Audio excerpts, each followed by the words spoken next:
Well, hello, all of my students. I hope you're having a fantastic day. Welcome to another episode of Improved English with Jay. And of course, I am your host, Jay, and this is episode number 11 of the podcast. That deserves an applause. All right, man. I hope you're having a wonderful day as well as a wonderful week. It is Saturday at the time of the recording of this episode.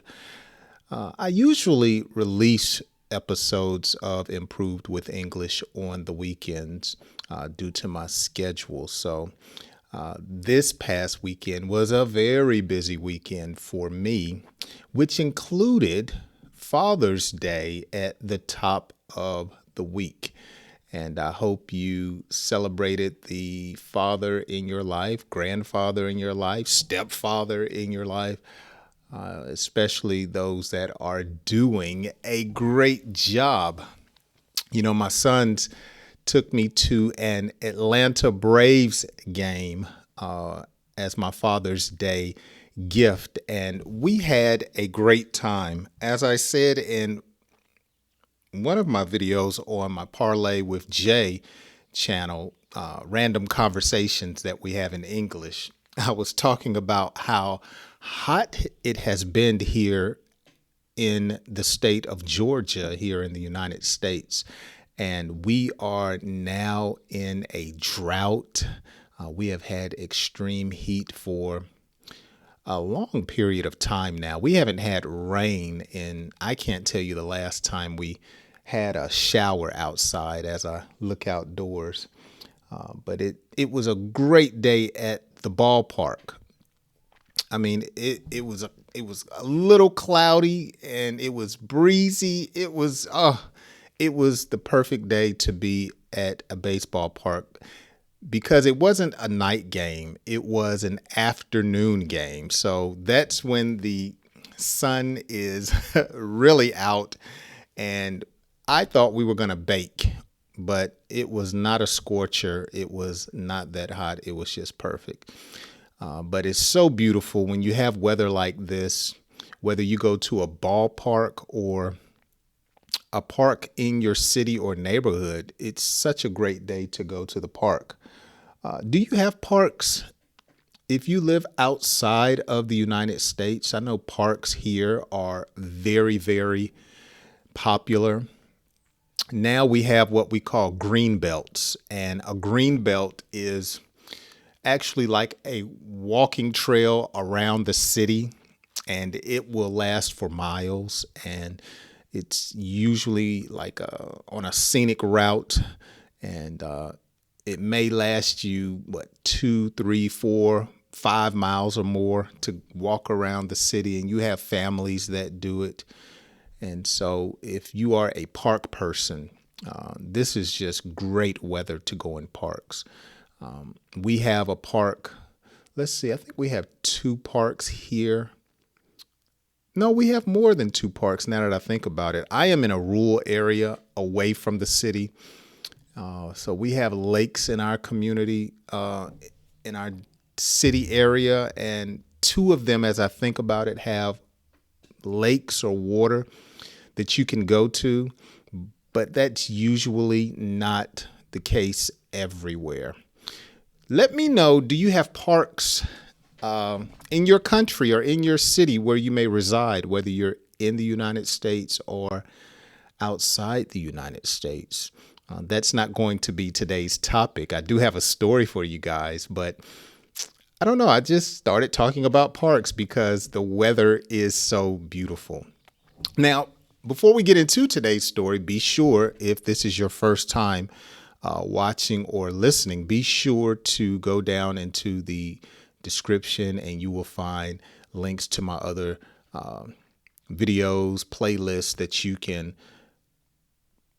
brush up on your English and help you with your English comprehension, vocabulary, and your fluency. All of that is down in the description. Also, one of the links, I mentioned it a few moments ago, is a link to my channel where I want to invite you, or my second channel, to invite you to have English conversations with me on my Parlay with Jay channel. And I try to do one every day, but if not, at least 2 to 3 times a week. And I have a random topic that I discuss and talk to you about and give you an opportunity to chime in, as we say, or to add to the conversation. Actually, I may do a video, since I rambled off today and talked about parks. I may do something about parks later today or tomorrow, but join me over there, Parlay with Jay. Now, on today's episode, because you guys really love my stories, be sure to hang around until the end. I'll have a quiz for you on today's lesson as we discuss the subject matter of today's story. I cooked up, as we would say, or prepared a fun story for us to talk and learn English about. Now, I haven't read comments on some of the podcast episodes that I've had, maybe over the last 3 weeks. I haven't read any comments, at least live or when I record these episodes, but I have been reading and responding to a number of your comments. One in particular sticks out that I read this morning.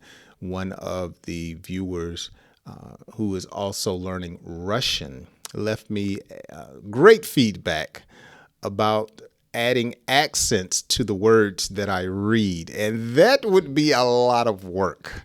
Now, what I explained in that comment is when I usually do vocabulary words here on the channel, if I have a separate sheet or sheets that I do, PDFs that I do give out to my students who are on the list, I do provide phonetic spelling, so you can see those accents as you're learning new words here on the channel. So I do provide that, but to add accents to my stories because they're so lengthy, that would be a lot of work for me. That would need to be a paid service because that would be very, very time consuming. But I am so grateful for the feedback that viewer did leave. Another one that sticks out, someone left me a comment and let me know, or they let me know that they were letting me know that I pronounced a word wrong. And they were right. I probably did. That will happen from time to time. Even tutors and teachers make mistakes, and I'm sure they were pointing that out to help me to improve. But as you know, when you're placing videos for public display on YouTube, you're bound to make a mistake here or there. But I appreciate the feedback and the critiquing. I'm definitely not taking it personal.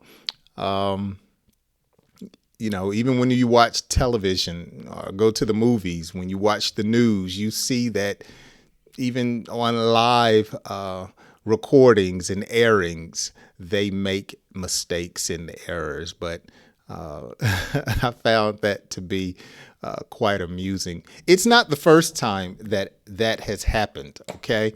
I do from time to time get called out and I don't want to say trolled, but people, they don't put smiley faces after it, but they tell me if I have done something wrong from their perspective. And finally, some of my community questions on the community tab, where I leave multiple choice questions and options. I try to make them a little tricky. And sometimes you guys let me know, hey, it could be this answer, it could be that answer. And usually I have the right answer. Probably 99.8% of the time I give you the right answer. And it's very rarely that my answers are incorrect, but I definitely appreciate the feedback when you guys challenge me on some of the answers. I think that is rather fun and I enjoy it. But nevertheless, let's get into today's story, okay? I am going to read through today's story on this episode. It's not going to be a read and repeat. If you want read and repeat lessons, make sure you go down in the description and click on those links. I have over 50 lessons that are read and repeat style. I'm going to read through words, talk about them, talk about the story, help your comprehension, and then we'll read through the lesson at a faster pace. Okay, let's dive into today's story. Lauren had always loved being around water, but she had never really taken an interest in swimming seriously until this summer. What's your comfort level around water? Okay. Some people despise getting in the water. And let me say this, okay? You hear a lot of comedians and sometimes people in movies, they make jokes that, look, black folks don't like to get in the water because we can't swim. That's not the case for all of us, okay? That may be the case for many black folks, but not me. I remember when I was a child, my mother made sure that my sister and I knew how to swim. And we had what was called, and still is, called the YMCA. It was a community center, the best way to describe it, and they still have them. When we were in St. Louis last week, we saw a Y, as we call it, or the YMCA. And they provide a number of activities for the community, classes, resources to help citizens to thrive and be productive. And one of those resources was swimming lessons. And I remember to this day going to the Olympic style pool, jumping in the water, learning how to swim. And that's usually what they do. They throw you in there and see what you can do, and then they teach you the proper way. I am comfortable around swimming pool water, the beach, going to the beach. I enjoy going to the beach. When you go to the beach, do you see people when they get in the water, they go all the way out, usually until the drop off? Oh my goodness. I'll go out, but I don't trust it that much. I don't want to get swept away by the current. That happened to me one time when I went rafting down the Chattahoochee River here outside of Atlanta, and we were rafting and we jumped out the water, or was it in Toccoa, Georgia? It was one of them, but the current swept me away under the water. It was very frightening. And so when it comes to currents, I don't mess around because that's serious. But the ocean water, beach water, swimming pools, bathtubs, I am I am quite comfortable around the water. Now, if the water at the beach or the beach has sharks, I'm not that comfortable. I have been to the beach before, and from my hotel room, we could look down like at Panama City Beach in Florida. We could look out of our room and we could see sharks in the water. And no, waters and sharks do not mix. Okay. I'm trying to think. Now, I am not that comfortable on cruise ships. I don't like being in the middle of the ocean with nowhere to go. I've expressed this on a number of my lessons over the years. I prefer to fly to a destination. A cruise ship, I don't like it. I get seasick. Okay. So I'd rather get in the water than be on the water. Okay. But here we have Lauren, who has loved being around water and now has taken an interest in swimming. Okay. Taking an interest in swimming. One hot afternoon, she decided to visit the swimming pool at the country club. The country club. So the country club is something that's pretty normal here in the United States. So let's say you have a community with 200, 300 or more homes. That community may have a country club, and a country club is where the residents of that community have or can pay to use the country club facilities. So they may have golf there. Okay. And so they'll have a golf course. They usually have a swimming pool, and they may have some other activities that they offer at the country club. When we go to Florida for vacation during the summer, we try to stay at a community that has a country club. Some of them have a small theater inside, an arcade, a swimming pool. So a country club, again, is a building that has activities for the neighborhood. And if there is an association for the neighborhood, the price may include going to the country club or being a member, but usually it's a separate membership fee to be a part of the country club. Okay. The sparkling blue water looked inviting, and she dove in, feeling the coolness wash over her. The sparkling blue water.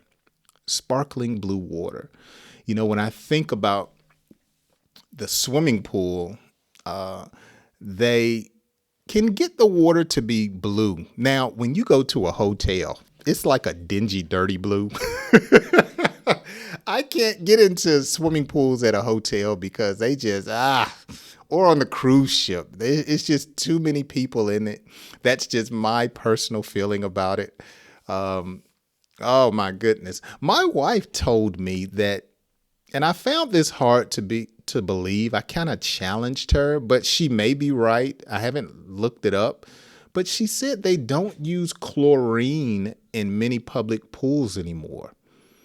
They found a way to do it where it's more healthy for the swimmer, where they don't use the chemicals. They have some naturally based chemicals now, or that doesn't even sound right, naturally based chemicals. But they have something naturally based that they use in the water now instead of chlorine. And so I have never heard of that. Maybe you guys can let me know if that be true. Now, besides swimming pool water being blue, oh my goodness, here in the Gulf of Mexico, in the United States, around the panhandle of Florida, there is a location called Destin Beach, Destin, Florida, Walton Beach, I believe it is. And man, actually, they call it the Emerald Beach because the water is so crystal clear. It's almost see-through blue. It's beautiful. It's not as blue as the Caribbean, or when you go to, what is it, Montego Bay, Jamaica, or Nassau, Bahamas, or St. Thomas Island. It's islands. It's a color I can't even describe, but you can see right through it. I don't know if it's bluish green or greenish blue, but it is, oh my goodness, it is one beautiful thing to behold. It's not like in Virginia Beach where you have the Atlantic water. It's so dirty. Oh, I used to hate going to my grandparents' beach. We enjoyed going to the beach. Don't get me wrong, but that Atlantic water from Virginia, oh my goodness, full of jellyfish. It was dirty. You couldn't see the bottom. You didn't know what was there. Oh, it's nothing like going to Florida in the Gulf of Mexico, Panama City, Cocoa Beach. I don't think Cocoa Beach is on the Panhandle though, but nevertheless, if you live somewhere that has that water, that sparkling see-through blue, you are blessed. That is fortunate to wake up to see that every day. Oh my goodness. And it's so hot here. My wife and I were recognizing how good swimming pools look at some of the neighbors' houses in the neighborhood. Now, here in the United States, we have two types of pools. We have in-ground pools and above-ground pools. So an in-ground pool is a pool where they dig down into the earth and then they put cement there and fill it with water. But an above-ground pool is where you would go buy it and you would put the pool above ground and put water in it. And it's it's something to see, but it's cheaper to have an above ground pool more so than having an in-ground pool. But when it's 100, 110 degrees, 105 degrees, either one can be very, very refreshing. After a few laps, she realized how much she enjoyed the rhythm and challenge of swimming. Yeah, swimming can be very challenging. It's like golf. It works your whole body, okay? I enjoy watching swimming. I believe we're having the Olympic trials now, and the Olympics are, I believe, in July of 2024. And so now they're having the Olympic trials where people are swimming, relay races, and it's quite amazing to see what their body endures. Okay, it's amazing to see someone swim in a relay race. At least it is to me. She started going to the pool every day, practicing her strokes and improving her speed. So her strokes, those are her strokes.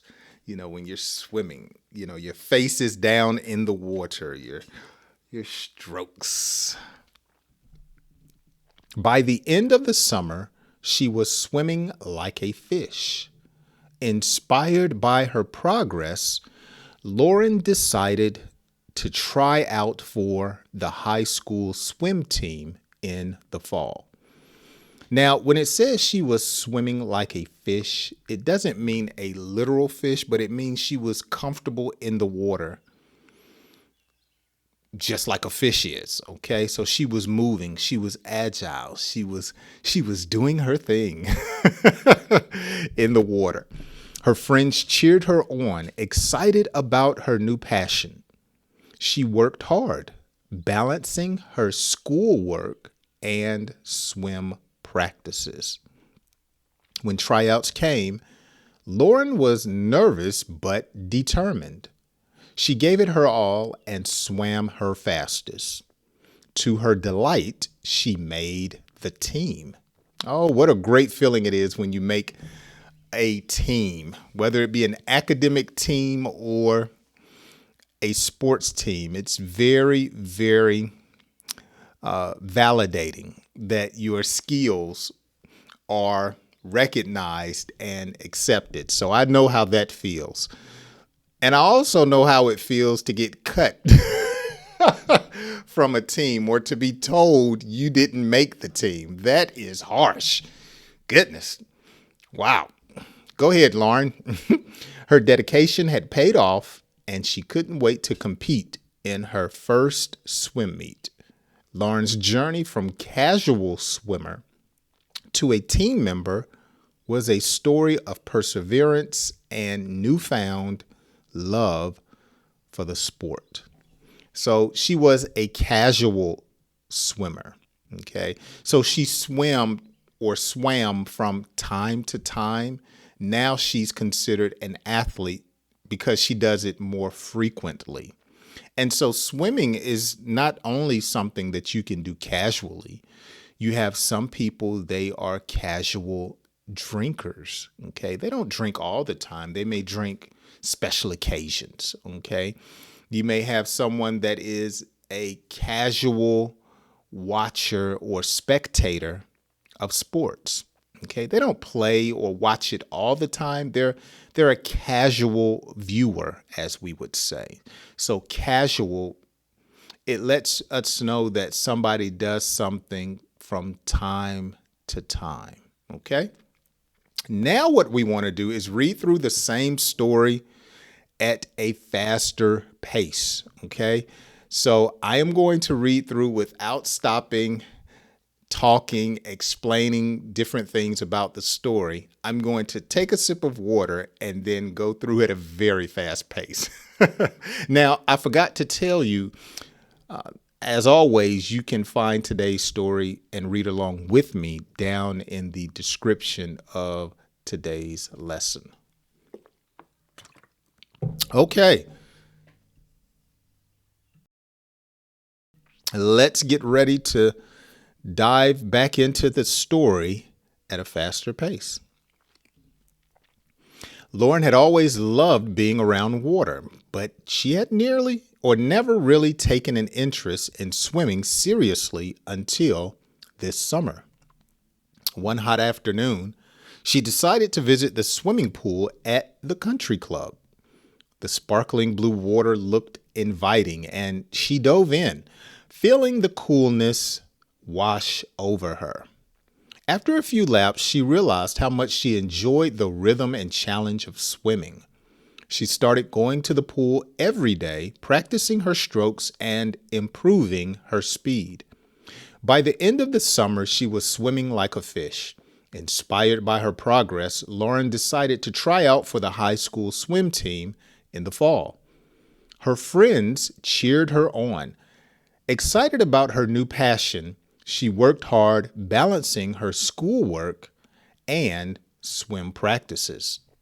When tryouts came, Lauren was nervous but determined. She gave it her all and swam her fastest. To her delight, she made the team. Her dedication had paid off, and she couldn't wait to complete or compete in her first swim meet. Lauren's journey from casual swimmer to a team member was a story of perseverance and newfound love for the sport. All right. Now, let me say something. If you notice, though I was reading quickly, though you may consider what I was doing as being fluent, even now that I'm speaking to you, I want you to recognize that I made mistakes. Okay. And in life, that's what you do. Sometimes you try your best to be flawless or be perfect, and you make mistakes, even when it comes to speaking and reading English. But hopefully you'll learn from me. You notice how I stop, I go back, correct myself, and I continue to read or to speak. So while you're learning English and improving, don't be so down on yourself when you make an error, or if you can't communicate something as fluently as you would like. The key is, like Lauren, to keep stroking. Keep being a person that is resilient, okay? Being someone that has perseverance. You don't give up, okay? You may even feel like you have, or you may have, what we call broken English. But just like Lauren, you just keep on stroking. You find your rhythm at talking, and you do your best, and in the end, it will pay off, just like it did with Lauren. So don't be discouraged. Keep practicing. and keep working at it, and you will get better. Okay? So let's go over a few quiz questions. It's quiz time. All right. What motivated Lauren to take an interest in swimming? And how did she improve her skills? So that's a two-part question. What motivated her to take an interest in swimming, and how did she improve her skills? Number two, how did Lauren balance her schoolwork and swim practices, and what challenges did she face? Good question. I remember reading that and talking about that in the story. Number three, what was Lauren's reaction when she made the high school swim team, and how did her friends support her? Okay, so I want you to take a screenshot of these questions if you need to. Be sure, if you can't answer them properly, go back and listen to the story, or you can read it down in the description to help you answer all of these questions, and place your answers down in the description or the comment section of today's lesson. Okay. Well, with that being said, I have enjoyed hanging out with you today in today's episode. If you would like to schedule some one-on-one English tutoring with me, you can do so. There's a link down in the description. My English one-on-one sessions usually last about 30 minutes. And sometimes we go over because we're conversing and having a good time. But they last 30 minutes. I have a lesson. We talk back and forth. I'm very patient. And so if you are interested, you can schedule an appointment with me. Now, if your country will not allow you to schedule a time with me, just email me, okay? All you have to do is just send me an email, and you can get my email from my website at jbarksdaletv.com, and you can email me and let me know that you want to meet with me, and we can set that up through email. So just let me know, and we'll work out all of the particulars, or the details, as we say. Okay, guys, make sure you answer today's questions down in the comment section. And if you have enjoyed today's episode, make sure you share it with a friend. Send it to them by text. You can get the link, or send it to them on, what's the name of that app? WhatsApp. Yeah, send it to them on WhatsApp and email. Share it with them because I want to help as many people as I can with my style. Well, with that being said, thanks for hanging out with me. Remember, be like Lauren. Keep on practicing, and you will get better. I hope you join me on my next episode next week. Have a great week. I'll see you then.